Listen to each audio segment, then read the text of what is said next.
this is, and the back shot is even, to me, more compelling because I have not seen glutes in someone that lean while they're growing who just turned 19 before. It's very impressive. Now, and this one will light up the internet. Yeah, give us the kicker. Give us the kicker. Yeah. He claims that he's natural. And when I say he claims, I am not questioning it. It's not for me to question. I would have assumed with development at that age, and especially the progress in such a short amount of time, just from the kind of before and after. I mean, obviously he was muscular to begin with, but he's leaner and bigger in 6 to 8 months. It's so incredibly impressive that this is where I think people lose. It's where they just immediately go to, I don't believe that. There's no way. I can't comprehend that, so it can't be true. He has to be on gear. What's up, guys? Welcome back to Blood, Sweat, and Gear with coaches Skip Hill, Andrew Barry, and myself, Scott McNally. Guys, all of our programming, it's brought to you by you, the people of Patreon. Thank you guys very much for your support. And we're brought to you by TrueNutrition.com. You can use our code THINK. I just purchased their greens formula. I haven't tried it, but I'm looking forward to finding something new from True Nutrition to give a try. Plus, I don't eat enough green veggies, so I'm trying to make up for some lacking in my life. We are also brought to you by supplementsource.ca for Canadians, guys. They have great deals that change week to week. I've got a leading topic. I can't quite find the way it was exactly written, but here's the gist. He said, can you guys put together a cycle for me? I'm basically like an average blue-collar dude, non-competitor. I just want to get jacked and basically like live an optimized lifestyle. What would be good for somebody in that situation? Never done a cycle before? He didn't say. I'm going to guess he has. Here's the picture I have, all right? I think he's a construction worker, you know, maybe not quite management, but he doesn't quite do all the grunt work anymore because he's got some seniority. He's definitely already in some pretty good shape. Like, he's one of those guys that's got the rough hands and freaking forearms. You look at him, you know he's done a lot of manual labor just by the size of his forearms. He's probably got traps too. By average standards, people look at him and they say, oh yeah, that guy definitely looks like he lifts. By bodybuilding standards, he doesn't look like a pro. You know what I'm saying? But sure. He enjoys getting to the gym. He enjoys training. He's trying to eat right.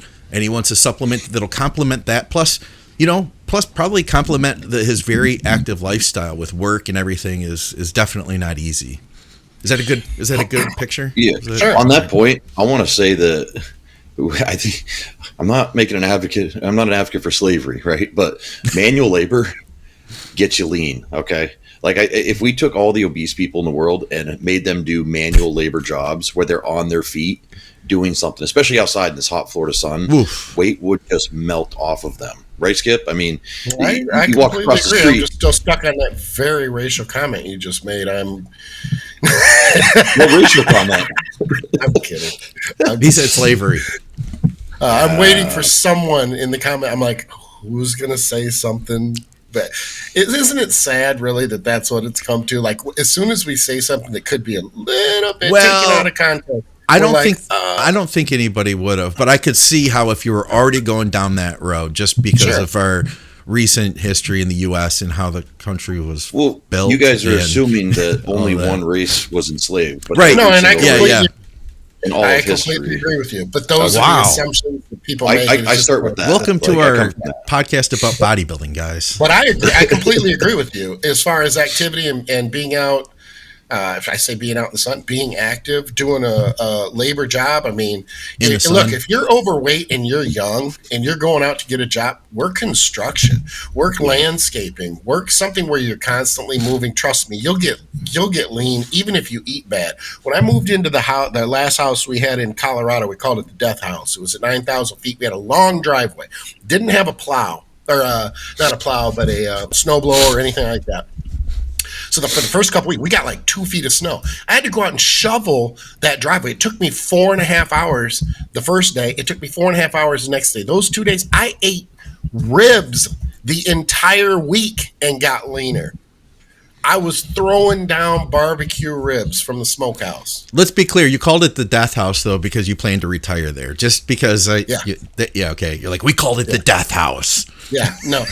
We laughingly called it because that was going to basically where we were going to die eventually.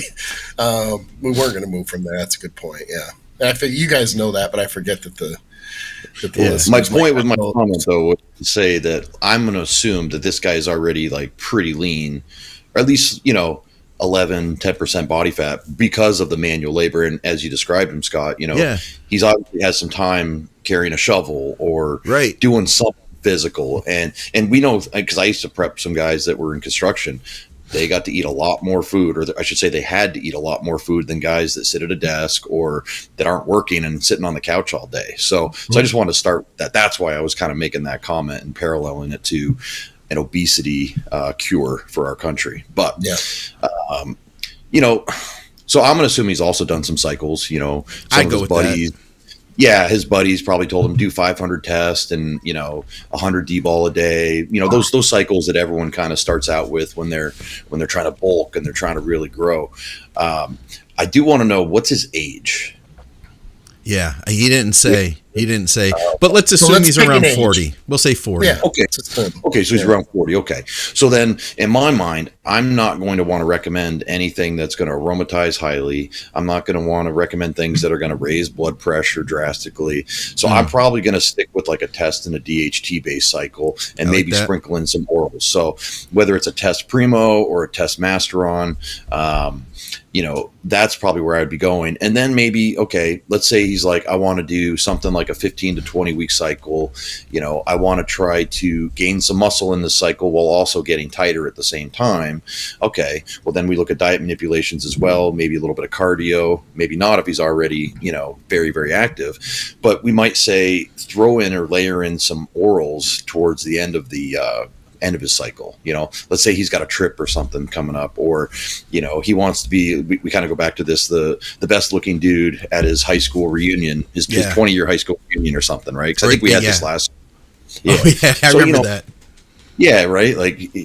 So I would say something like, anywhere between 500 and 700 milligrams of testosterone a week, and probably, 500-600 milligrams of one of the DHTs. And then maybe towards those last 5 weeks, maybe a mixture of Winstrol and Anavar, 25 of each, maybe pushing as high as 50 and 50 each over those last 4 or 5 weeks, kind of sealing the deal and bringing it home. I like it. I'm going to go the other way. I'm going to go back, and I hate to go back to what we said before, but I'm still going to stand on. Here's what I think. If he is doing that much work, like you said, he's probably not having any problem staying lean. The leaner you are, the less water you hold. I would say if jacked means like making like the most obvious changes as far as size, I'd be like, you know what? Tests, NPP, and EQ. And I know that that's kind of lame to us because we have said, and I still stand on the fact that I think that's a great cycle. I can't disagree with you as far as, the Masteron and even, EQ, Masteron test. But to give specific numbers, I'd be in kind of the same ballpark you are as far as total milligram. I'd be 500-600 tests and then probably 300. Not going, it's still focused on the test, but you could drop the test down maybe 400, go a little bit more EQ, maybe 400, and then a 300 for you even go 444, and then you've got a 1200 milligram total there too. But there are a lot of variables, there are a lot of that we don't know. We don't know what his age is. We don't know if he wants so we're saying lean. 40. We're saying 40. Okay. And we're saying, maybe he's a guy. Well, what if he's 25? I was going to get to that. I was going to throw out another one, and let's say that he's like 28, 30. But let's finish this guy. What about what about growth hormone? Now he's got a blue collar job. Let's assume that he's not, not made of money. He's not going to be getting on Serostim. But what do you think, Andrew, of maybe a few units of something a little bit more affordable on the affordable side? In terms of GH? Yeah. I would say minimum 6 units a day. Oh, really? I wouldn't go less than. If he wants to get the aesthetic benefit to where you're seeing pumped shoulders, veins. Okay. I was with you. I was with you all the way up to the 6 units so far, by the way. Oh, you want to go 10? I mean, I think 10's even better. I think he was 3, 4. Yeah, I was going to say 3, and I was going to say now you're not going to get like some sort of huge recomp effect from it, but if he's already kind of on the leaner side, I think he's going to get even leaner with that, and more so. This is, to me, my thinking is more like, I want you to feel good. And part of that is like, man, I've got recovery like I was when I was 20. You know, I feel like you get 3 units in there, maybe 4 if you really wanted to push it. And it's like, yeah, my recovery's better. I'm sleeping good. You know, I just feel like $1,000,000. That's the cycle I'm going for here. So I could see like a little bit of DHT in there, you know, be it Masteron or Primo. I'm saying like, so let's say he's on TRT and he does like 150. I'm going to push that test to like 400, let's say there, master on 300, or maybe even 300 and 300, and let's ride this for 16 weeks or something like that. Maybe check blood works around week 10 or something, and then again, and then run it, you know, for 16, 20 weeks, something like that. He's not necessarily going to get like massive off of a 300 test, 300 mast cycle with 3 units of growth. But I feel like he's going to enjoy himself. He's going to get through a good chunk of the year. He's going to feel good doing it. And it's going to just like be a life enhancer. That's the way I'm calling it. Life enhancing cycle. So me and Skip are going to ensure that he feels better than what you're saying. I don't know if I feel better though. Like, do I feel when better? You look better, you feel better. Yeah. Am I wrong, Skip? Am I wrong? I'm going to back you on the dosing at 6. And I'll tell you why. I always tell this to clients, and I tell this to friends too. If you've not used growth hormone before, use a higher dose so that at least you can get a better idea of whether you feel like it's working or not.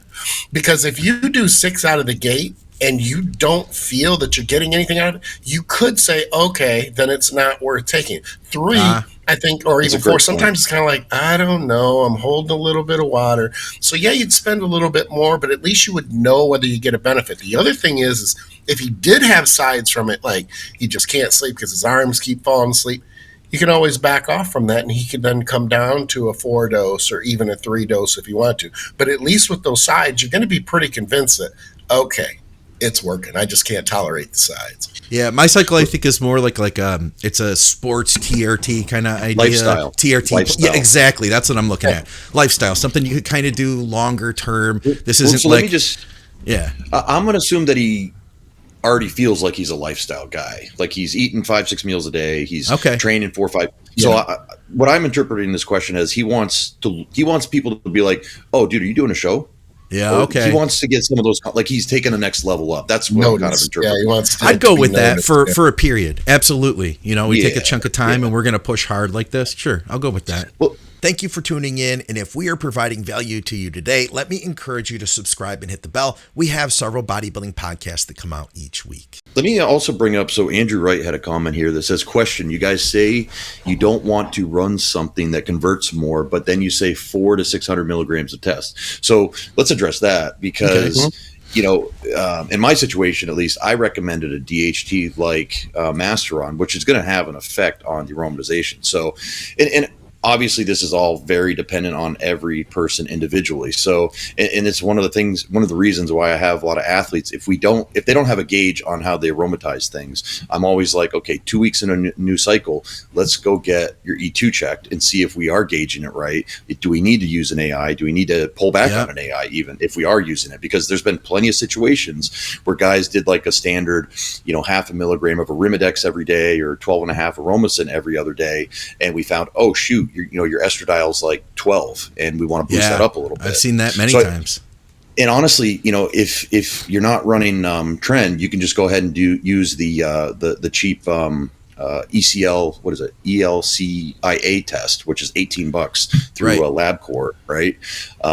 Whereas if you are, I want to point out, if you are running Trenbolone, you want to go with the mass spectrometry test. Yeah, the Ultra, which is a little bit more pricey. It's usually $40-$45, but it differentiates between Trend and your E2. So yeah, there are those people out there. He says 400 milligrams of test to some. Going to say a lot of people will have gyno issues, E2, prolactin, etc. I don't know. I mean, I obviously I only have experience with so many people, but you know, I've coached a lot of people over the years. Figure if you coach full time, you've got, depending on who you are, maybe 100 clients at a time. I don't have 100, I'll say that. In fact, I probably have like half that, and I try to keep it there. But that's a lot of people over the course of, a decade. I wouldn't say that not a lot of people would have gyno issues. But then again, though, if I'm running a cycle at 400, 500 tests, I'm going to have something in place there that is going to control estrogen, and this is, maybe that goes back to him not wanting to use something for estrogen control. We're talking about using Mast or Primo, right? So I think that's going to do something. And I found maybe if we needed to use a little bit of Aromacin or Rimidex on top of that, if this is a temporary thing. We're not talking about using that for the rest of your life. Can I be more blunt? Yeah. And this isn't taking a shot at Andrew, but that comment, even at 400 milligrams of test alone, a small percentage of people are going to aromatize to the point of getting gyno. Very small, number one. Yeah. Number two, if you add Primo or arguably even EQ or Masteron, it's going to make that percentage go down even more. So I'm just going to be honest, it's definitely not a lot of people. No. Yeah, they do exist though. Like you're not saying they don't exist. Yeah, I'm just playing off of the a lot. Yeah, it's not. And a lot. I think we talked about this a couple episodes back about because everyone, how many times you get emails? I think I've got gyno coming on. There's a big difference between some sensitivity and just feeling, just a little bit of sensitivity versus gyno. Gyno hurts. Okay, right? Like gyno hurts. Like you put a t-shirt on and just the fabric running against your nipple, you're like oof. Or if you bump into a wall, it sends shockwaves through your whole body. It's that painful. Right. So I think that there needs to be a little bit of differentiation, between some sensitivity that you're feeling versus, full-blown gyno. And let's piggyback off of that if I can, just for, let's say he gets his estrogen checked and he's at 1,500 for a test level, but he's at, what I want to say, let's see, 1,000 is 20. I got it. It's the 20 ratio. So give me 10 at 1,530. If you're basically, you should be at about at 1,000 milligrams, or not 1,000 milligrams. Let me get my thoughts straight. If your blood levels are 1,000, 200, is that 20? Then you're at the 20-to-1 ratio. Your estrogen could run in the 50 range without any problem. And people freak because they see, it says that it's high on my test on the blood panel. It's not. It's not unless you're having gyno issues. So let's take that up to even 2,000. You're 2,000 and you're pushing up to 90. That's not necessarily too high unless you're having gyno issues. There's a lot of factors that play into this outside of what the parameters for estrogen say on your blood panel. So I get clients like this sometimes who they're like, oh no, it's at 60. It's got to come down. I'm like, you're on cycle. Like you're over 2,000 and you're worried about a 60 estrogen. No, I look for that. I want to see it there actually. Exactly. I think you're going to maintain a normal sex drive. You're going to have better growth growth potential. You're going to have better heart protection. You're going to have better joint protection. So I think I would rather be in the 60 than in the 20. And you're saying like as long as somebody's not getting symptoms, which I don't really see that happen. At 60. Hell, I had my estrogen was like going on like 250 at one point. Yeah. And so this wasn't like a responsible cycle, but I was running 600 milligrams of test with no AI, and I came back at it was like 250 going on 300, something like that. I think I remember that because you would just start crying for no reason during the podcast. It's kind of bizarre. Yeah, I remember though, I didn't have any idea that it was that high, but I'm like, I'm just not going to use AI. And then I tested my levels. I was like, well, maybe I don't want it at 300. You know what I mean? That might be a little much, but I didn't get symptoms from it. So I think how'd you feel? That's overall? A factor. I was strong as fuck. I was really strong. That's what I felt. Yeah, but mentally, just day to day. I felt myself, really. I felt good. Yeah, okay. That's what I'm getting at. Yeah. So the numbers aren't necessarily indicative. You need to take the number and your personal feedback or your take an accounting of symptoms related to high estrogen, whether it's gyno, whether it's the emotional stuff, whatever, you need to look at all those factors and decide, is this something I need to combat or is it actually benefiting me and helping me further my muscle growth? Yeah. Hey, real quick, let's say that, this guy is 28, 30, something like that. How would our cycles look differently? Exact same scenario, meaning like blue collar worker, decent shape already, doesn't have a harder time staying lean, and he wants to push it up for the next few months. My cycle would probably stay the same, and I'm coming from a place of assuming that he's a little less experienced with his cycling, and like why jump to 1,200 test and 900 EQ and or Master Run or any other anabolic if he's maybe only done like 500 tests and a little bit of DECA or a little bit of an oral. I think it'd be a step up to go to 600-700 tests and add the Master Run or some of these or EQ and NPP like Skip mentioned. I think you don't need to jump right to level 12. Like you could do step 7, 8, 9, 10 and get benefits from them in between. So with the information that we know, whether he's 28 or 40, let's assume his cycling history is roughly the same. He's kind of done a lifestyle TRT type thing leading into this. I don't think my doses would change right off the bat. Unless he's like, look, I've already done 800 tests and this, I've already done this and that. At that point, I'd actually be like, well, let's look at your program, as a whole. Let's look at what you've been doing for diet. Are you eating enough? Because you're burning calories left and right. Are you training effectively? I'd look at those variables. If he's already used some medium to higher dosages before just jumping the dosage up, I'd look at the program as a whole first. Yeah, I think one of the main things that stands out to me is, and I know it's not a big difference, from 30 to 40. So let's say he's like 26. I said 28. 28 is what I said. Okay, 28. I don't think that the GH dosing will have as much of an impact on a younger person as it will an older person. And the reason that I say that is I've seen it, with myself and with other older guys. It's almost that using the arbitrary dose of 6 IU of growth hormone is going to impact the 28-year-old more at 40 than it will at 28. Yeah. So typically, so I don't know that. I think that might be the only thing that would change. Other than I would say that the body is far more resilient at 28. Just like you can drink and process liquor or alcohol better, you can also tolerate and process other drugs better too.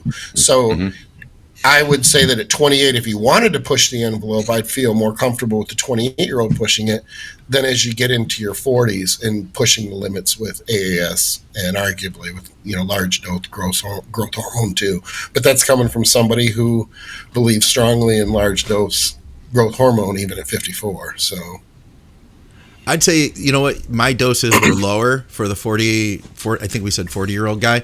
A 28-year-old guy, I would be more likely to use like the initial cycle you were saying, Andrew. You said you'd say the same. I'm with you. I'd stay probably. What was your dosing again for around that? 600 to 700 tests and like 500 to 600 Master on, and then sprinkling orals in, whether intermittently or towards the end, kind of thing. Okay, yeah, I might not go quite as high on the test, but that, you know what? I think that would come down to his experience level. You know what I mean? Yeah, exactly. Like if he didn't have a lot of experience, I might go a little lower. If he was like, I run a ton of gear, then I think that's totally acceptable. I know it's hard for us to kind of put these things out there because these are like totally hypotheticals. When it comes down to it, if we had an actual individual standing in front of us, I'm sure that our ideas would look different.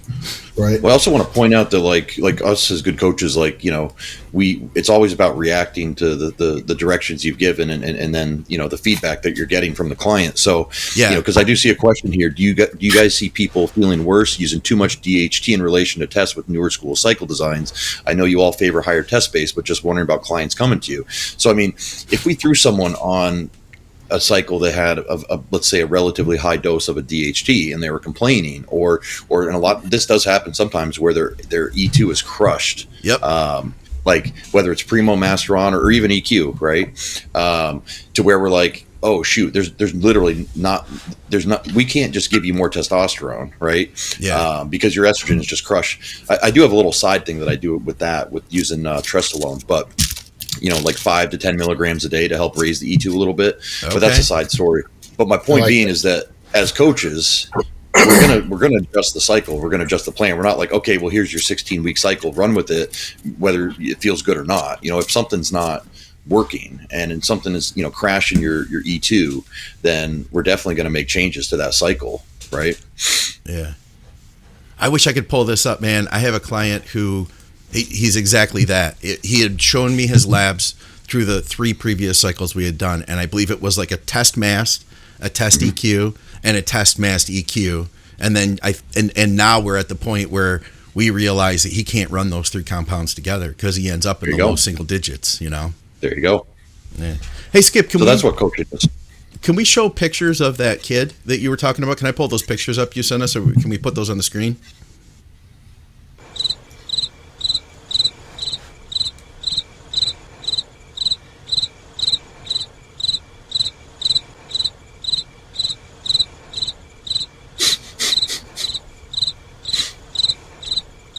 Your mic's off.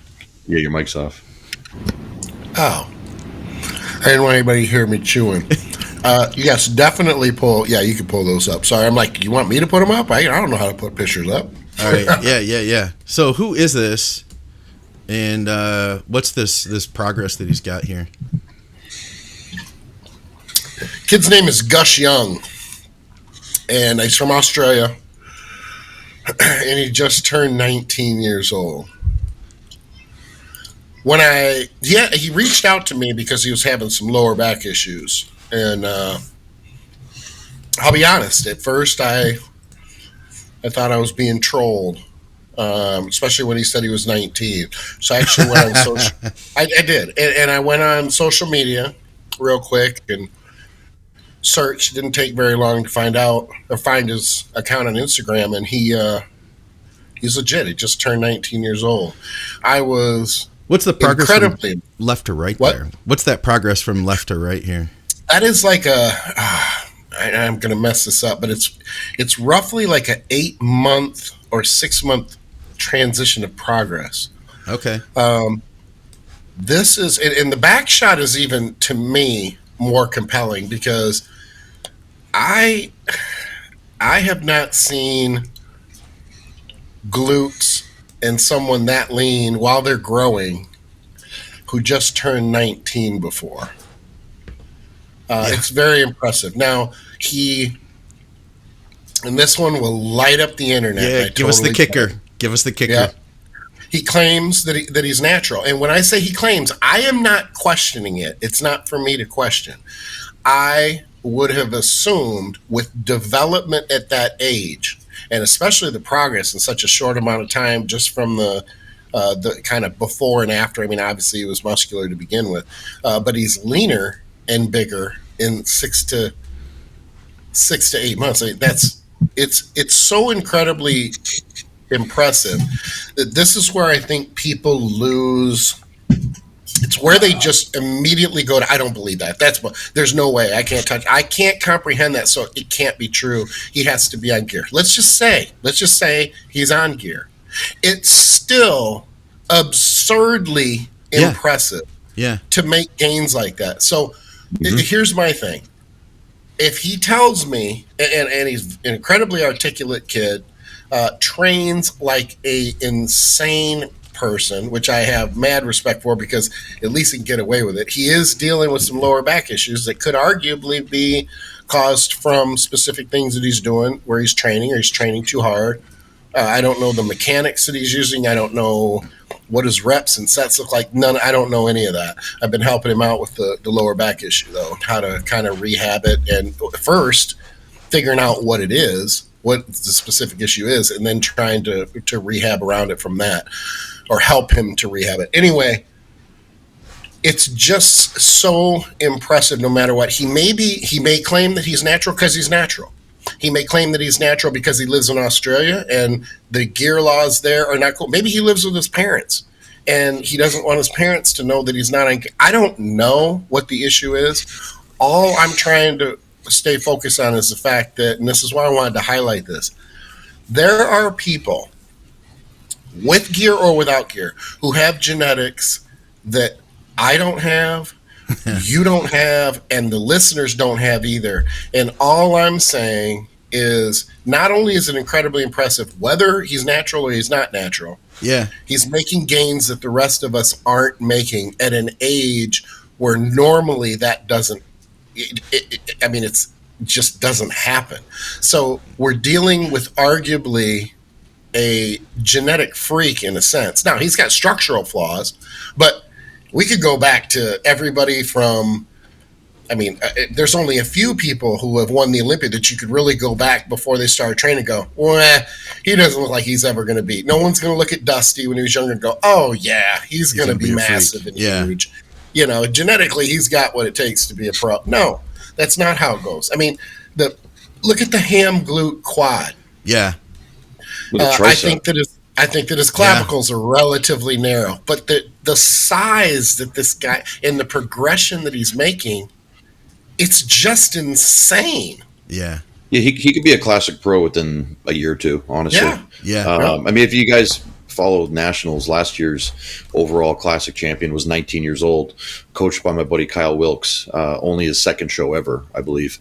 And he was deservedly the champion. Very similar build to this kid, a little bit of a better back, but small waist, flowy quads, arms. If you're going to do well in classic, you got to have a crazy set of arms, and this kid's already got a crazy set of arms. So and the fact that he's still so lean and he's able to grow while staying that lean, these are grade A genetics, and they're the 0.05% of the population out there that happen to find weights and fall in love with bodybuilding, and this is what you're going to see. I wouldn't be surprised if next year he sends you pictures at 230. Yeah. Oh, no kidding. In that same condition. Guys, let's talk about intra-workout carbs and saving money. So like the past 10, 15 years, intra-workouts become super popular. It's a great way to support pre-workout insulin use. It's great for recovery, and it's great for endurance in those long workouts. Here's the thing. It's really expensive. It's not only expensive for us, it's expensive for supplement companies. They really don't make a lot of money off of it. That's where True Nutrition comes in. So True Nutrition, they're not only a retailer, they're also a manufacturer. They're actually making a lot of the products that you guys are already buying from other companies. So just think about it. You're going to cut out the middleman. The only thing you're going to miss out on is the fancy labels and the branding. Outside of that, you're getting the exact same high quality products, but you're getting it directly from the source. If you're going to pay for the price of highly branched cyclic dextrin, ensure that you're getting 25 grams per scoop, not of a mix of carbs, but just of highly branched cyclic dextrin. We can mix the other stuff in later, Use our code THINK, get some savings, plus it's like voting for us. It lets them know that you support what we're doing. Assuming that your gear isn't bunk, how can we quickly identify that the side effects are not linked to estrogen management, but more dietary or solvents causing issues? How can we catch issues sooner? I didn't quite understand this one. There's a lot of different things that aren't necessarily specific. It's kind of like figure out what's wrong with me, but then no, you know what I'm saying? Yeah. All right. Give us more feedback, maybe? We'll say that. Yeah. Or just put it up so I can read it at the same time that I'm listening to you read it. Because my brain is not holding all the information. I try to not put them up anymore because in this case we're good, but I've noticed that words that get us demonetized or are questionable, like compound names and dosages, I think the AI reads that. So assuming gear isn't bunk, so he's got good gear. Yep. How can we quickly identify that the side effects are not linked to estrogen management, but more dietary or solvents causing issues? I guess we would need to know the side effect he's talking about. Right. What are the issues? Yeah. I guess too, like if you can assume it's not estrogen related by getting your labs done and checking your estrogen, right? That would be exactly. That was the first thing that popped in my mind, but I thought it was too obvious. Yeah. All right, we'll leave it there. We won't have to sit here and be stumped over it because we do have a lot more. Protocol for Primo in test for an off-season growth cycle. I'm going to say, something like 800-900 test and, 1,200 Primo. If you're using those as your base compounds for growth, then I think you're going to want to push your Primo up, maybe even as high as 1,500 milligrams. And then if the estrogen is, crashed, then bring the Primo dosing down until it's in a good spot. I would have said probably equal. So it's pretty close to what you're saying. Yeah. I mean, it's kind of splitting hairs. So, yeah. And then from there, like I said, as far as estrogen management, if it's too low, then drop the Primo dose. And I think depends, like we talked about earlier, Andrew, like I'm sure you were envisioning a particular guy that was coming to you, probably like a seasoned competitor would be for that dosing. Like you're not saying that's for, our average listener who's maybe done a few cycles. No, this is a competitor who's trying to use these compounds in the off season to further growth. Okay. Same thing, but lower for, say, a guy who's done a handful of cycles and is like trying to do a big growth plan with Primo. Yeah, maybe 500. Okay. I think that's a decent place to start. But then again, I think you do have to watch your E2 crashing. Yeah. What do you guys think of the Roid tests for at-home testing of gear? Garbage. I was going to say the same thing. I don't have a lot of experience with them, but the small amount of experience I do have, I'm not. I'm going to say I think they're a scam. I think they're a scam, and I've used them. Not for me, but for females. That because it was a bigger thing 10 years ago that women were buying Anavar that was actually D-ball or T-ball or some other compound. It still happens today, but it was very prevalent 8 to 10 years ago. And we did one of those tests, and we actually did 2 tests from 2 different kits. One of them came back as not being D-ball, and the other one came back as being D-ball. Same compound being tested 5 minutes apart. Same solvent, same testing kit. So I think they're inaccurate, and I've also heard tons of stories from other people using them and not being able to verify or disclude what they thought or didn't think it was. That's what I was going to say. I had one actually sitting here in front of me, and I was going to say that the problem I found is it's so what's the word I'm looking for? There's like a subjective quality to trying to read. Is this yellow green, or is this green, or is this yellow? You know what I mean? Or is there a little bit of orange in there? Is it turning brown? Is it light brown, or is it dark brown? Because you're not getting like a definitive answer. I think too, one of the things I found is that maybe it's better for testing raw powders than it is in my experience, because I've only tested it with finished product. And then you've got solvents, and from what I understand, certain solvents don't react to it properly either. Mm-hmm. Any thoughts, Skip? No, I was checking, so I had a message keep coming up over and over, and I had to check it. Sorry about that. Okay. Large section of insulin. Okay, he'd like to have us do a large section covering insulin use, like a full protocol, the do's and don'ts, all the things of insulin. I feel like that should be like a lead topic where we just like bust in and go hard, all insulin all day long. What do you guys think? Mm-hmm. Or we could probably go back to 2 different episodes and literally just join them together and make a new episode. Just drop that out. Right? Yeah. Yeah, I mean, because I know we've covered it as lead topics. We covered it as, you know what it was? We did the we did the one with John Jewett about Lantis, and then we did the one about carb timing, intra-workout carbs. We did the one about peri-workout nutrition, and we just specifically said, like, and you drop the insulin in here. But we didn't go into, like, I mean, it's not that much more complicated, right? It's, I mean, on average, if you're going to use, like, pre-workout insulin, you're taking it at pre-workout at the time that we mentioned, which was like 15 minutes before you train with Humalog, right?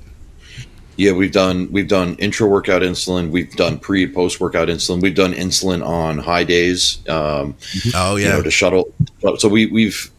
I'll go back and I'll look, but we've had several like 20-minute, 30-minute segments on insulin over the last year. Well, I'm guessing we need to do another one then. We can do another one, though. Yeah, we should do it again.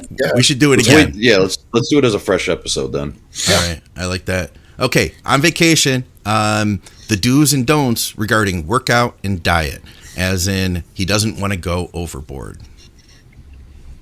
Then don't go overboard. Yeah, exactly. And it's probably there should be an ellipsis at the end of that statement, because what he means is he doesn't want to go overboard because his wife or girlfriend doesn't want him to because they're on vacation. That's probably more the issue. I treat vacations 2 different ways depending on the vacation. You guys tell me if you guys do this or not.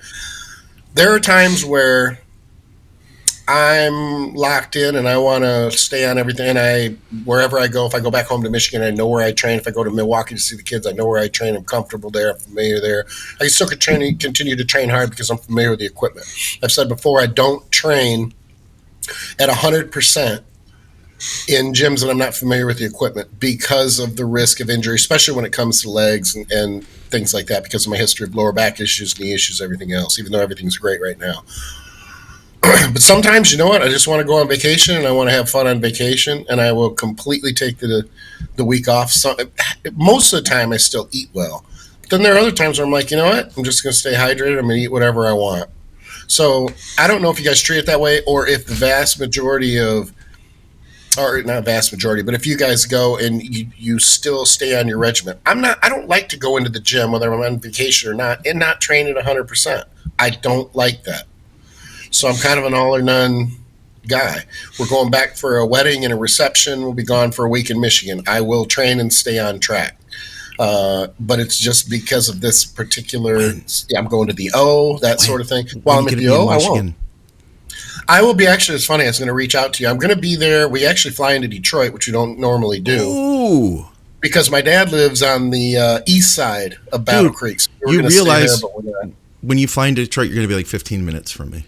Is that right? Yeah. Okay, I was going to reach out to you and see, because I am still going to be training while I'm there, but I'm going to be training in because we get a rental car and we go to Plainwell, which is where my it's close to Allegan, where my wife is from. But yeah, I'm going to be there for the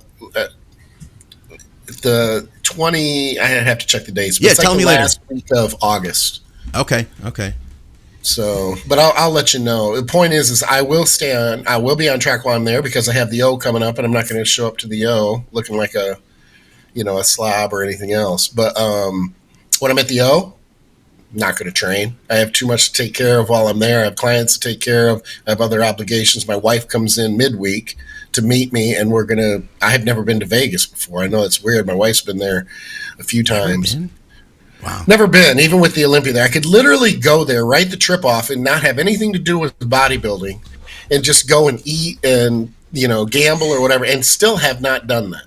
Yeah. So we're spending some money. We're staying at the Aria, and just kind of going to have fun the last part of the week. So I guess my whole point is, are you guys always locked in when you go on vacation, or are there times where you're like, you know what, I'm just going to take this as a vacation? And I treat it differently with different clients depending on what their goals are, and whether it's a family vacation, that sort of thing. I go back to what I said, just don't go overboard. I mean, like, everyone knows what overboard is, right? Where you're in mania and you're making It's a good word. If you're presented with a good decision and a bad decision, you're constantly making the bad decisions over and over and over again. But if you're a normal person, you're in decent shape, you're a bodybuilder, you're doing 6 meals. Okay, maybe you're doing 5 meals, right? And your first 4 meals are relatively clean. Maybe they're not the exact same food you eat, but macros roughly are matched to what your meals would be during the day. And then you want to go out and have a dinner that has a few extra calories. Great. You've also pulled a meal for the day, so you have a little bit more leeway on the caloric side of things. I think that's the way to do it. If you want to get home and not have a lot of cleanup to do, right. Maybe you got to do 5 extra minutes of cardio for a week or so. And then it's the same way we talk about, post show, right? I like people to be in roughly the same condition, Thursday after the show. They had their fun Saturday, Sunday, Monday, you're back on your plan.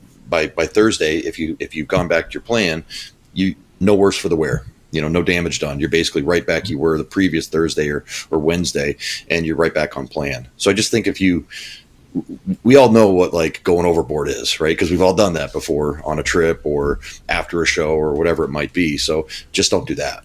Here'd be my thing I'll add, that I work with a good number of people that come to me that are overweight, and they're not trying to get ready for a show or anything. They just need to keep losing fat. And what can end up happening is if they go off plan and things go sideways, they're already dieting for possibly, depending on how fat they are, like you could be in a position where like you're going to have to be dieting long term, like 8 months, 12 months. It might take you a year to get into shape. Let's say you're 300 pounds or something, could take longer. Who knows? Depending on your, like how aggressive you're willing to get and how things are going, how your health is, age, all that. But I see situations where somebody could bring some food with them. And if they can bring some food with them, my thought is that if you go in with some clean food, even if, here's the thing, like sometimes people are like, I'm just going to say screw it because they don't have their food prepared for them. So then they just say like, well, I just had to eat a burger then, you don't have to eat junk always, you can make that decision to like, hey, I'm going to keep this clean. Just because you're going out to eat, you can keep it clean. If you do have the opportunity to bring some meals with you, then at least you could eat something cleaner. Let's say that like meals 1, 2, and 3, I'm just going to say have like 45 carbs in each one. Right. And then, meals 4, 5, and 6 don't. And you're going to go out to eat later tonight and you're going to go off plan and do something that's a little bit crazy. Well, maybe you pull those other carbs out. You know what I mean? Like I've intuitively done that kind of stuff. Like I know I'm going to go out to eat tonight. So we're going to probably have dessert and there's going to be some junk food involved. So why don't I just do like protein only for a couple of meals to kind of make up for some of those calories that I'm going to be getting later. And it's not something you can really coach, because it's going to be kind of chaos through the week and you have to make decisions on your feet. But I have no problem with like, hey, maybe I'll just do a couple scoops of protein right now because I had a huge breakfast. I don't need to eat more carbs now. You know what I mean? Exactly. Yep. So I'll add that in. People who are losing weight too, it's a lifestyle thing. So a lot of times momentum, good or bad, will breed the same momentum. So you don't want to just go, oh, I'm on vacation for a week and not do it, and then expect to be able to come back and jump right back into everything. It typically, from a mental standpoint, it doesn't work very well that way. Yeah. You know what? I'll jump over to the stream here really quick because Bo is with us and he says, I've lost about 75 pounds of fat, currently 228 at 9%. Now have a loose skin problem. Any non-surgical skin tightening methods that you're aware of? He says loose skin. Oh, then he repeats it. It depends on a couple. Number one, it depends on age. It depends on how long he's been as lean as he is. Because what will happen is as you get older, your skin loses elasticity. It just does. Sometimes it can be to the point where you lose that weight and there's a small percentage of people that literally their skin just will get to the point where it'll tighten up a little bit, but it won't tighten up anymore. And then you're just basically left with that loose skin.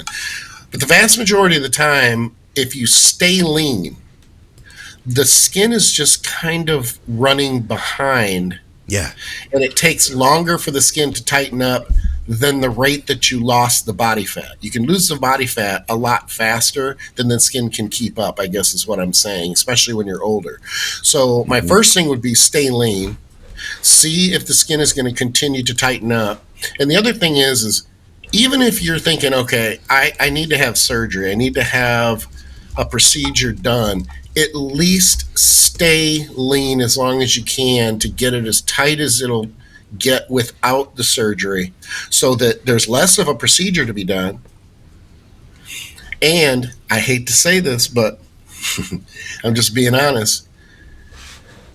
It would be a giant waste of money to have the procedure done and then go back to getting fat again. Yeah. Yeah. I'm just saying there are a lot of people out there who will lose a lot of weight. Yeah. And then they don't keep it off. And that's a wasted procedure and it's wasted money. So keep it off, keep the lifestyle consistent until you're convinced, I'm going to keep this off, and you can prove that you can keep it off. And then you have less of a procedure for the doctor to do. And look, the less skin that has to be moved, the better the likelihood that the outcome is going to be better after that procedure is done. Yeah. I'm going to go a different angle. Oh, sorry, Scott. Go ahead. Oh, I just grabbed a picture. Let me throw this up. I asked this gentleman if I could share this, and he didn't get back. I'm positive, 100% positive he said I could because he told me to share it with other people. But I'm just going to show you the midsection. Okay? So this is where we started. You guys know this guy too. He's a listener of the shows, and this is several years now. Okay, this is several years difference, but this is with no surgery. Yeah. So how much did he lose? Oh, he was super obese, and he was there for a long time. But this is like 5 years of not having let it get and stretched back out. You know. Yep.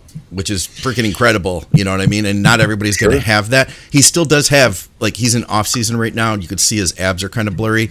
His abs don't get like crispy, deep, sharp because the skin it never gets like super tight on him. But I mean, compared to what it was, it's fantastic, you know? Yeah. And that's a great example to show. There was one last night, I was looking at results from a show here in Florida, and the competitor he just had great structure, great muscularity, and I thought, God, why did this guy take third? Like, he clearly was better than the first two. And I zoom in, and literally his breast tissue, his gyno, from probably just being heavy, not necessarily from gear, because this was dramatic. It literally looked like he had like A cups, that he had lost a lot of weight, and it just literally had slid down. You know, his nipples were down literally like 2 inches.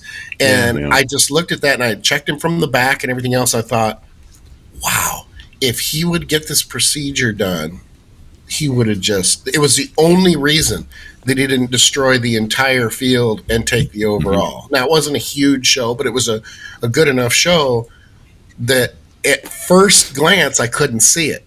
He was a black guy, so that made it a little less productive. Oh, I know what you're talking about. Do you? I think so.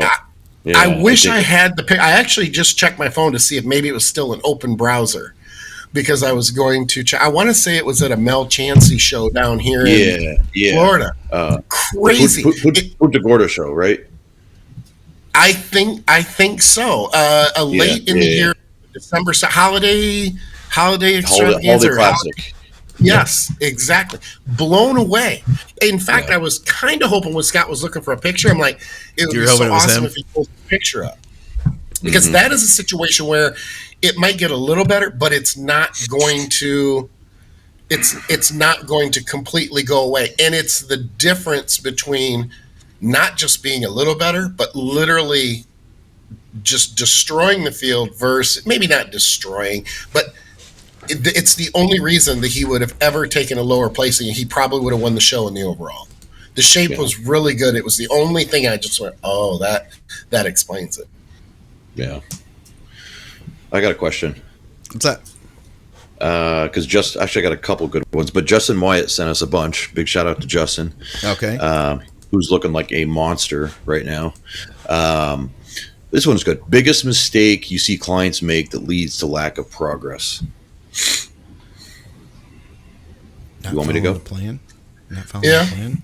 I mean, the obvious one is that, but I'm going to say it's and I think we've touched on it before, but it's a new thing in the last couple years, because people are more educated on protocols or compounds and things, but constantly trying as an athlete, trying to chime in the coach's decision-making process, or give tidbits on how they want, where they want to be steered, that kind of thing.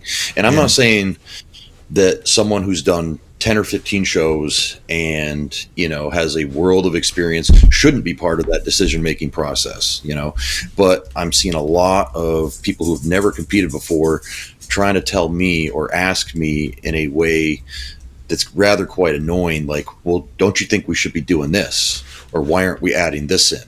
Or because they've seen it on a YouTube video, or their buddy's friend's, coach added it in on their plan, or whatever it might be. So I'm saying, trying to add too many variables when your coach has set a solid plan. And I say a solid plan, it's a solid plan because the coach has a background of successful endeavors with athletes, getting them on stage in shape year after year by the hundreds every year, that kind of thing. So I guess what I'm saying is, what irks me is clients trying to be too much of a part of the decision-making process and kind of give their 2 cents a little too much.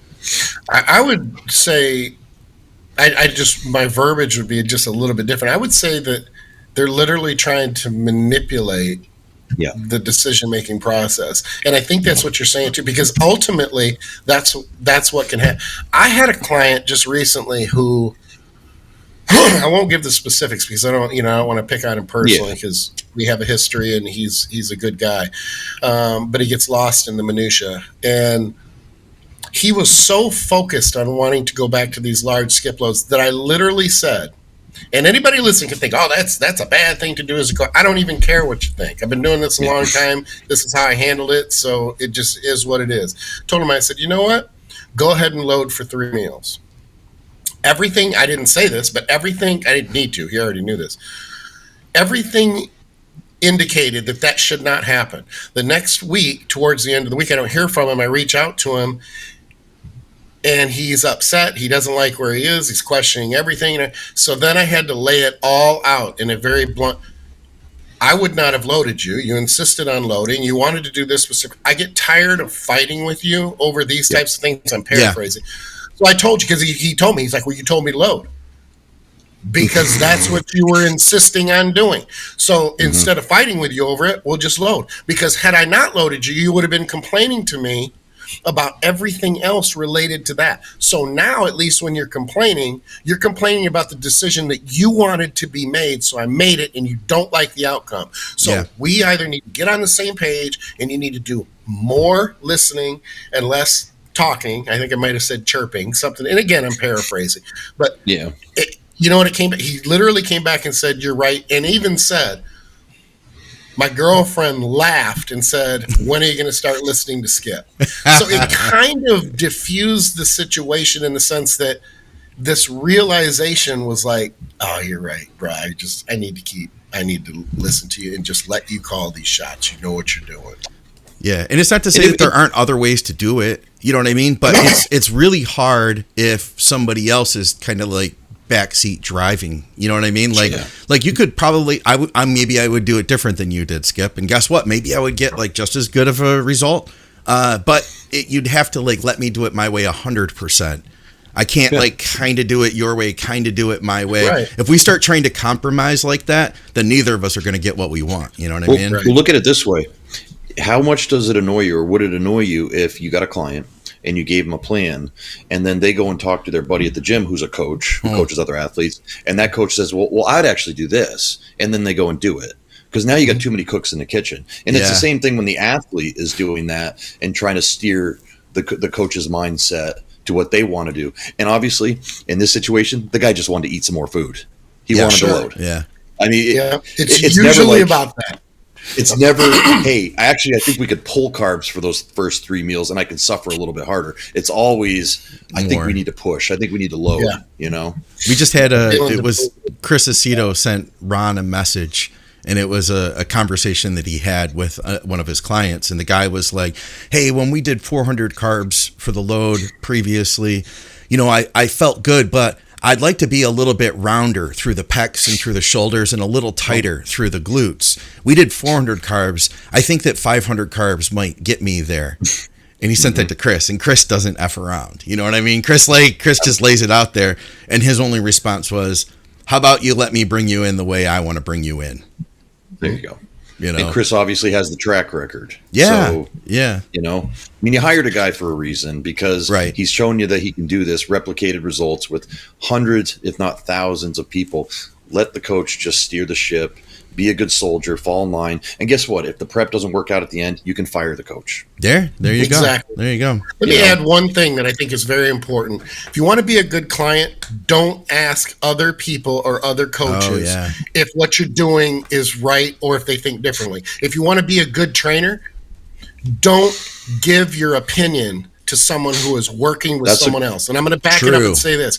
Yeah. No good, well-respected trainer gives their opinion to someone when they know that someone is working with another coach. They do that out of respect, basically for their peers in the industry. So if you get an opinion from a trainer, I'm telling you right now, they probably suck. They need the attention. They want to say that you're wrong, and especially if they're a crappy trainer because you're well respected, so they want to counter what that client is being told to do by you. Well, listen, I remember being that guy, Skip. Like early on, I remember being that guy, and here's what my perspective was.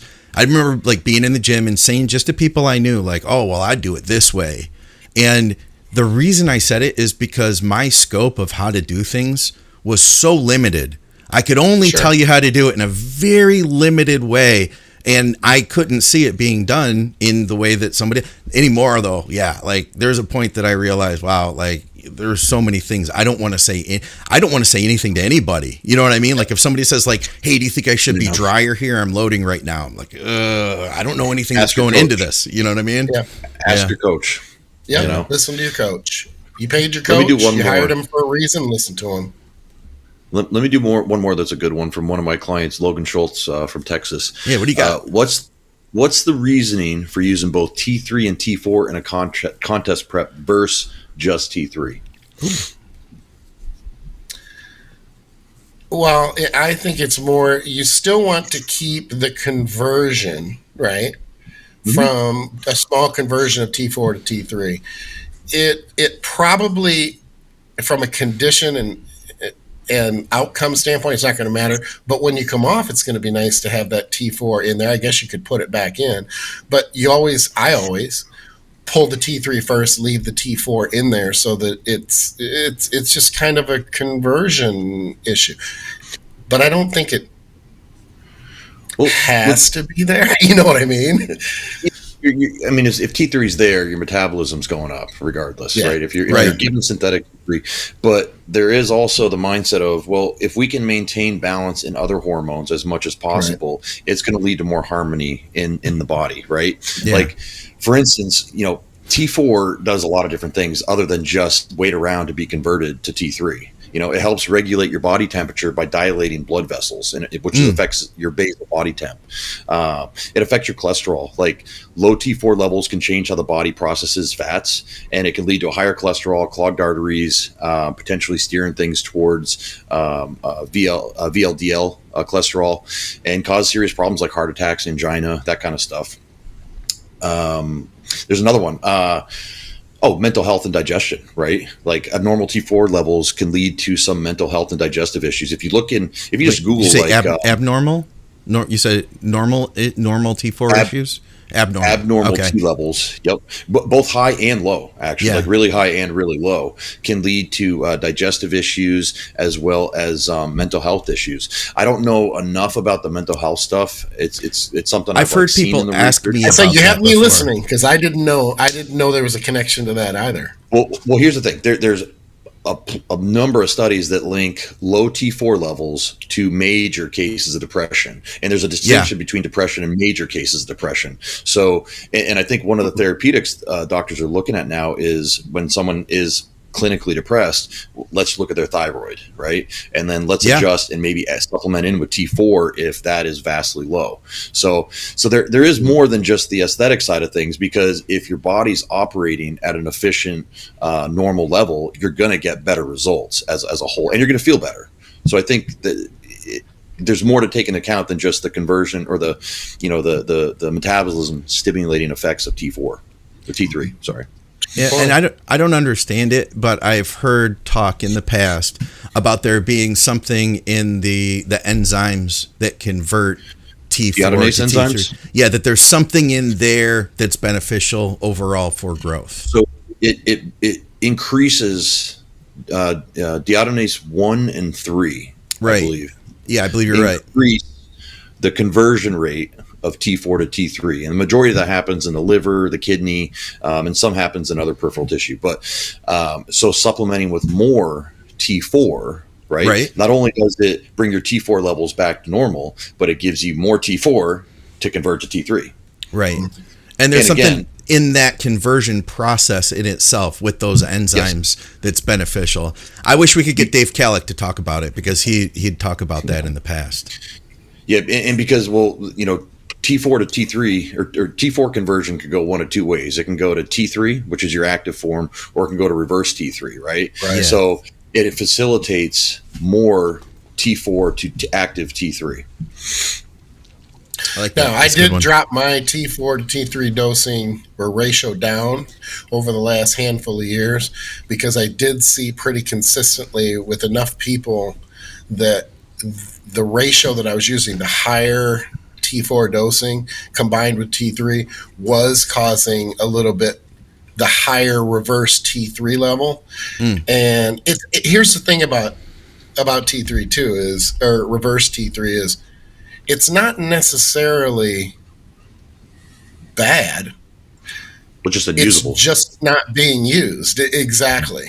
So there is now, and this is why I question it. If there are issues that you're talking about with, mental health or even digestion, then I start to think, while you were talking, I was thinking this, I'm like, maybe that ratio was okay then, or arguably beneficial, even though there was the reverse T3 was going up a bit. There still would have, I would have known that the T4 was maxed out. You get what I'm saying? Yeah. So then you're supplementing. Like, yeah. I get what you're saying. So it's like, I get where you're going there. It's almost like saying maybe a little bit of reverse T3 when you're taking T3 too at the same time would be at least knowing that, like, arguably the lesser of the evils versus T4 being low. Well, but the other factor to pay attention to in that idea is if you are creating a lot of reverse T3, you probably want to make sure your liver's healthy, right? Because the majority of your T4 converts to T3 via the liver. And when your liver, for lack of a better word, is clogged and not running efficiently, then you're going to get a higher RT3 conversion versus T3. So one of the things I do with a lot of people before we even start a prep is a detox program designed specifically to make sure the liver is running as good as possible. Now, also, let's take into account, let's say you do someone's labs, at 5 weeks out of a contest prep, and you've been running T3 for 6, 7, 8 weeks or so at that point. If you go and check their labs and their T3 is high, not like hyperthyroid, but and their T4 is low, but not like suboptimal, I probably wouldn't do anything. And I find that with a lot of people that we don't need to add T4 in. But there are some people where, their T4 is like nilch, non-existent. Yeah, right. Those are the situations where I think you definitely want to supplement with T4 as well. Let me ask you something, guys, on a kind of related note. So with growth hormone increasing the conversion from T4 to T3, how often do you guys see in the real world? And let's just talk off season where, you don't necessarily have low T4 because you're using T3. You would expect that things would be healthy otherwise, but they're on growth. How often do you guys see as coaches lower T4 from GH? If they're using T3? No, they're not. Okay, that's what I thought. I guess I must have misunderstood it. And it sounded like you said if they were on T3 as well. Yeah, so they're not. See it. They're not the using T4. I've seen that essentially the T4 has to be in there. That's what it doesn't have to be as high of a dose. Like people naturally just go to 100 microgram. It doesn't necessarily have to be 100 microgram. That's kind of an arbitrary. Like, if you go with 100, that's covered. Then you got it covered. But it could be as little as 30 microgram. And what's the GH dose that you see this happening at? Yeah, well, I think it's related to the GH dose, but it's not. I haven't seen a consistent pattern enough to say most people need this dose of T4 at this dose of GH, and you need this dose of T4 at this higher level. Because I've seen some people that don't have any issues. There are some people who don't have any issues. Sure. That's what I was wondering. How frequently do you see it? And then how does that relate to high dose guys? I would assume it's higher dose guys that are I see more it likely. more times than not. Okay, I see it more times than not. I don't want to say that it's the vast majority. I'd put it up there with this. I'd put it up there with. And there's not a connection between the two that I'm aware of, but I'd say I see it enough that just like along lines of people who use higher dose GH, well, I'll just say GH in general. The higher the dose, the more likely that you will have raised blood glucose levels too. But yet, I run 12 or 13 IU a day, 7 days a week, and I do not have and have not so far had any issues with fasted blood glucose. But are you using Lantus? No. Okay, I thought you because you had all those pens. It's a yes and no. I do have a lot times, of Lantus. right? Yeah, it depends. Okay. Like on a low day, or a very high carb day, yes, I will run Lantus, and then I will run, fast insulin for each meal. I also do pre-workout insulin as well, consistently 4 to 5 days a week, depending on how many times I train. Yeah. But it's not an everyday. Gotcha. But let's say this. Let's say this. Your base diet, you're not, let's say you're not going to load for 2 weeks. Your base diet, you're seeing no problems with your blood sugar. None. And no Lantus then. Gotcha. Same here. Okay. I'm with you. I'm doing 10 units of GH a day, and I am running 100 mics of T4 with it. Yeah. So, and that's just based off some lab work. Yeah. Yeah. All right. This is a big topic. We can't get into all of this, but maybe we can find a little piece to pick out of it. Peak week manipulations, water, sodium, dropping PEDs, when, how much, or just keep it consistent. Let's start with PEDs. When do you guys drop the injectables? I'm usually it gets into. For me, it depends, but I'll run them right into the weekend. The weekend. I usually drop all injectables on a Monday or a Tuesday. It actually started years ago because of what I call seepers. When what happened was, and I thought that everybody had this problem, but it wasn't as common as it was for me. The leaner I get, the harder it is for some reason for some muscles to actually keep the oil in the muscle. It ends up seeping and ended up between the skin and the muscle. So one of my first few shows first few shows after I moved to Colorado, in the very early 2000s, I had one seep in my shoulder that ended up covering my detail from my elbow to my delt. So, and I noticed it became far more common the closer that I got to a show, the leaner that I got. So that was the first reason that I started cutting them. The other reason was it just started to become obvious that you just don't need them at that point. Then there's different, different esters, and that you just don't need to run them into that last week with inflammation and loading up all your muscle with all that oil. But it's usually a Monday or a Tuesday, maybe the weekend prior. It's not anything black and white. Like I had this rule, they have to be stopped at this point. Yeah. I'm with you. Early in the week, I don't have a problem running gear in. I don't know. What about you, Andrew? I'm going to pull testosterone and tren probably Monday or Tuesday, and then I'm going to pull the master on Wednesdays usually.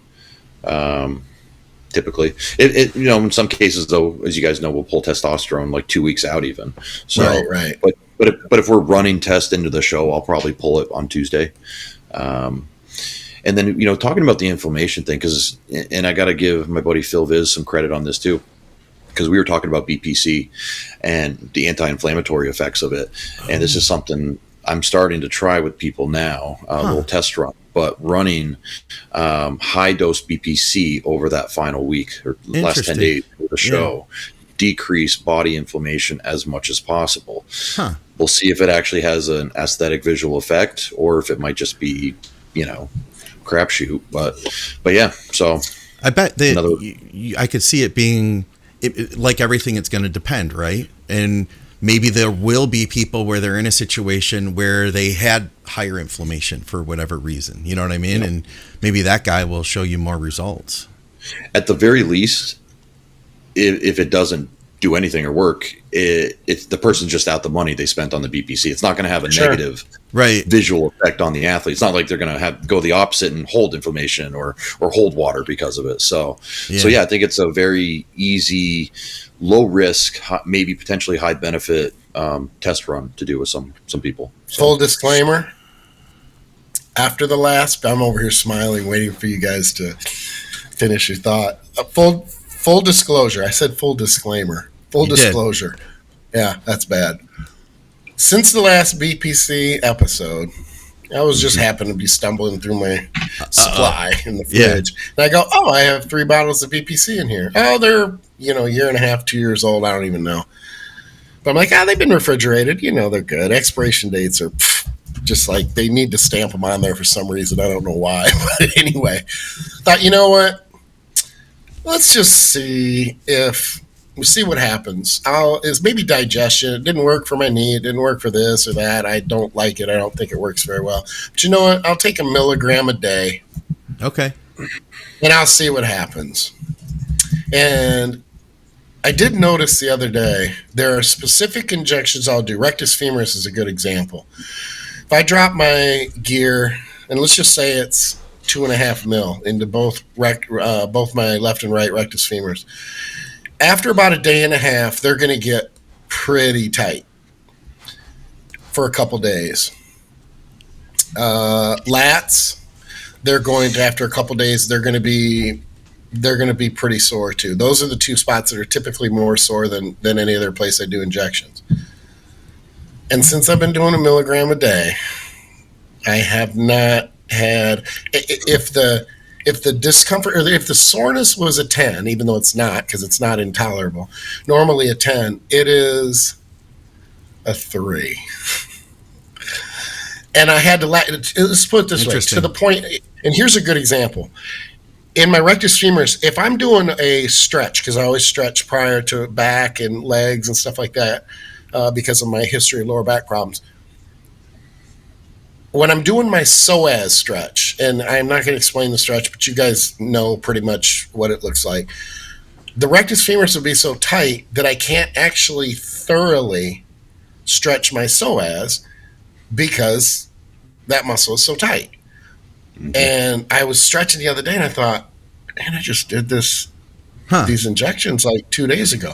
So I came back in the next day at 3 days to stretch too. And I'm like, what's going on? So then I hit the rectus femoris again, just like a couple days sooner, because usually I hit it the same day every week. I have a pattern that I stick to. I'm a black and white kind of guy. And same thing happened. So I thought there might be something. I'm going to continue the milligram a day for about another week, and then I'm going to cut back to 500 microgram a day. But I might take Andrew's. I can see that being good for you, Skip. Yeah, and especially with the inflammatory issues that I have. Yes, that I just got done dealing with, and this is where I get so mad, because I just smack myself because I'm like, I know it's in there, I just lose track of it. Yeah. It didn't even occur to me while I'm dealing with all of this inflammatory shit to go, you know what? Hey, let's take a shot and if it doesn't work, no harm, no foul. But it didn't occur to me. I was so caught up in all this minutia that I missed arguably the most obvious thing in front of my, because I had shelved it. I'm like, it just doesn't work. It's crap. I've tried it so many other times for so many other things that it didn't even occur to me. I literally had to hear it on the podcast that we're doing, and then it didn't even click with me at the time. It didn't click with me until a couple of days later, and then I'm like, wait a minute. Maybe, what the hell? I'll give this a shot. Yeah. And at least so far, preliminarily, it seems to be helping. It's just so messed up sometimes, but in a good way. I mean, old dog can learn new tricks. Exactly. Yeah, but don't you find it easier to diagnose other people's issues than it is to diagnose your own? Because when you've got 12 emails of clients waiting for responses, you're going to go to those first and put your own worries and whatnot later. And then, now I'm tired, or I got to eat, and now I got to go. You just put all that stuff aside because you're so focused on doing your job and then doing the other bodybuilding related stuff that you just never actually sit down to treat yourself like a client. Right. Yeah. Well, in fairness, even if the BPC works, and yes, that's what's happening, and it probably is, it would have helped my situation, but it ultimately is not fixing the core of the issue. The core issue is I drive myself into the ground, and that's why I said before, if I'm going to do this and I'm going to get on stage, I have to work with somebody. I can't call the shots. I need someone that I trust to be able to pull back on the reins and be like, Skip, just stay in it. Yeah. Do it the way that you know. Yep. That's too much volume. You don't need that cardio. What the hell are you doing? That sort of thing. And I know I'm to that point. It bothers me. I don't like it because I've always done it myself. But it's either going to be that way or it's not going to happen. And I have finally come to that conclusion. There's no way around it. That's called growth, man. That really is. Well, hey, and here's the thing. Mike Isertel, to be fair, and I mentioned his name not as a shot to him, but I'm thinking he might be in the same boat. Oh, yeah. He is going to need somebody to call his shots, and things are going to go a lot better. And it is a pride issue. It's an absolute pride issue, ego issue. I don't want to hand it over to somebody. I've always done it, but I have no choice. Or I've heard from people, though, that you can't tell him anything. Oh, that may be. I mean, and maybe that's the way I've been. And now I'm just changing because I have no choice. Yeah, this is from people in his camp that, we're trying to help or whatnot. But yeah, you can't. He doesn't take advice or doesn't take dietary, what you should be doing to look a certain way on stage kind of stuff. So, that's not his wheelhouse. You know what I mean? So you'd think that he'd be open-minded to that, Sure, yeah, absolutely. And it's kind of cliche to say. But insanity, it's the definition of insanity. If it's not working and it continues to not work and you're going to continue to do the same shit that's not working. Let me offer another idea, though, because, I've been looking at some of his videos lately, and I've been looking at a lot of the comments. He has people that have put him to a level of idolatry, in his comment section, that he can't do any wrong, and everything he says is the word of God. So when you hear that or you see it 1,000 times a day, how many? He's got 400,000 views on some videos. Yeah, you see that. You read, and this wasn't like digging. This was just reading a handful of comments, right? And there was 6 out of 10 were idolatry level. Mike is the man. He's the best. At everything. Yeah. It's got to change you a little bit to where, I do know what I'm talking about when it comes to everything. Yeah. He's got his wheelhouse, but it's not it. Absolutely. That's not absolutely. It. Absolutely. Hey, I want to give a shout out to Nick. I'd been waiting because I knew we were gonna. We talked about him a little bit on this show before, and Andrew, you got to be backstage with him in person for a few shows, and I wanted to be able to say thank you. You've been my eyes at times where I've been like, dude, what do you think? And I appreciate that. Nick Vicolo got his pro card at Masters Nationals, and I was really proud of him because we've worked together since the start. You know what I mean? And he when we started working together, he wasn't even competing yet, he just wanted to get into better shape, and obviously he's put in all the work. The guy is a workhorse. And one of my favorite things about this particular offseason, or this particular contest, and I want to get him on, we're going to do a little 10-minute thing together sometime soon, but he said this was his favorite prep because everything did go really smooth, and I didn't want to say it while it was happening, but it was a perfect prep. I didn't want to say those words while it was happening, everything went together so well, and we were so close last year. We knew what we had to do, and we made one little change from the first show to the second, and that's all it took. It was literally a 1 pound difference, and it really did. I don't know if he would have won the previous show still, you know what I mean? But anyway, the thing that he really did this year was he stayed plugged in with his family. He was out there doing yard work and cleaning out the gutters and going to family parties, and he just sucked it up and he did what he had to do for the entire thing. And oh shit, I wonder if I can find this. He sent this to me because I didn't plan this.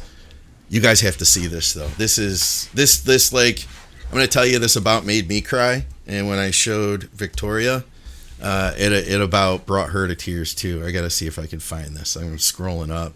Give me about 5 minutes here. I'm sorry, guys, but I prefer not to get emotional publicly. But, what's that? Okay. This was without a doubt his best look ever, in your opinion, right? Oh yeah. There's That's no what question. I thought too. Yeah. There's no question. Shit. He sent me this video, and it was here it is. Let me see if I think I have to download it first. So give me a minute here. I apologize. I got something.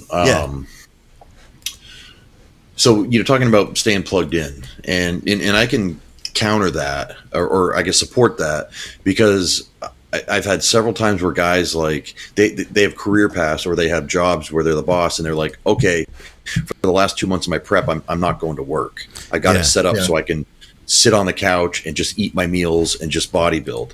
And in my mind, I'm like shaking my head. I'm like, that's the last thing you want to be doing, because I've just seen it in situations where I know right off the bat, we're going to have to do a shit ton more cardio, because if you're lounging all day and you're sitting, you're not burning your knee. You're not getting your knee in. Right.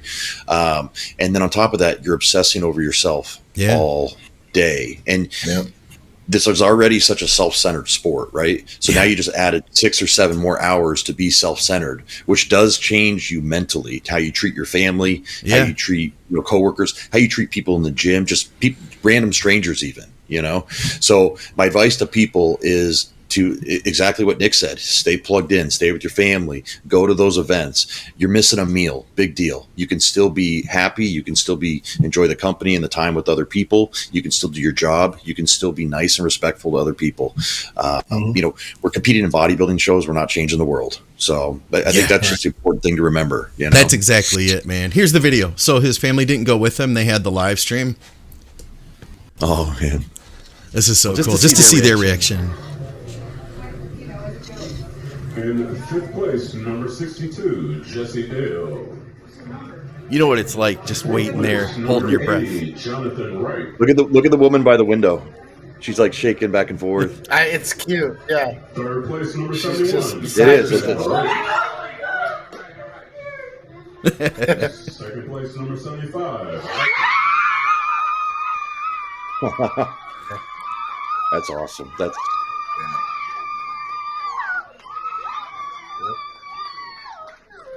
incredible. And I think it's equally important for people to know out there who are listening that if you're shitty to the people around you, believe me, they're far less excited whether you win or you don't win than that right there, because at that point, crossing the finish line, they're pretty irritated with how they've been treated and ignored for a very long time. For the prep might only be 16 weeks, but to everybody around you, especially your spouse and your family, it feels like a fucking year. Yeah. It's a long time to the people around you. Well, it might last a lifetime because it can damage relationships forever. That's right. That's absolutely right. Yeah. And so for everybody and I'd that go says, so far as to say this: your marriage and your family are not worth. I don't care. And everybody can put their worth on what they want to. There's some people who say, well, it is worth it. You know what? If that's the case and it's worth it to you, do your thing. But it's not to me. And I think to most people, it's not. It wouldn't be worth them. It doesn't have to be support and the that's family the thing, unit and everything else. And it doesn't have to be. That's the thing. It doesn't have to be like an either or thing. And this is my response too. When you see his family's reaction, this is my response to anybody who says it's just a plastic trophy. Right. Thank you. Very, very well put. Because that's the. Thank you. I'll leave it at that. What's your word of the day, Skip? Vacuous.